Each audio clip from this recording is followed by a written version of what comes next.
Alright guys, before we go any further, let's clear one thing up. This isn't just one leak, it's two massive Avengers Doomsday leaks connected together. First, we're going to talk about the Steve Rogers teaser. But that was only half the story, because the second leaked teaser shifts the focus to Thor. So first, let's break down the Steve Rogers leak, and then we'll jump straight into Thor's emotional teaser. Now, full transparency, calling this a full trailer is a stretch. It's a tight, tantalizing sneak peek. And today I'm dropping that sneak peek in frame by frame, with a deep breakdown so you don't miss a single clue. So let's jump right in. No delays, no filler. Right from the jump, the teaser does something brilliant. The very first frame hits you with a throwback, a 90s-style motorcycle roaring down a quiet street.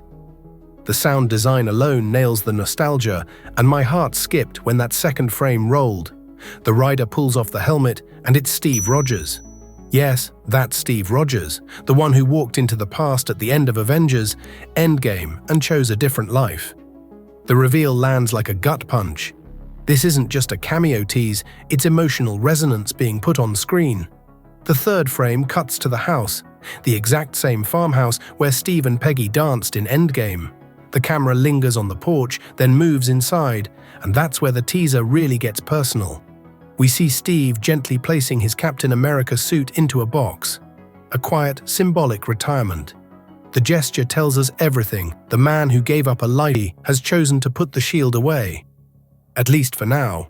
Then, the moment that sets the internet on fire, a shot of Steve cradling a small child. It's brief, but loaded. Is this Steve and Peggy's child? A relative? A narrative seed? Fans are already speculating wildly. Could this child be the origin for a future Doctor Doom reinterpretation, or, conversely, a brand new Avenger with a complicated legacy? The teaser teases those possibilities without giving answers, which is exactly the point. Now pause for a fan theory detour that I'll expand in the full breakdown. Remember the quantum mechanics and time-jumping mechanics around Endgame? There's a popular theory. And listen, I'm calling it exactly that. A theory that Steve might have secured 4-pin particles. People shorthand it as 4-particle or 4-pin particle theory before choosing to stay in the past. The idea goes, those particles could act as a failsafe, a way for Steve to return to the present timeline if or when the story needs him. If that's true, this teaser is the first breadcrumb of a much larger plan. A hero who retired but kept a hidden return ticket. I'll unpack how that could work, why fans think 4 is important, and how it explains a possible future re-entry into the timeline during the full breakdown.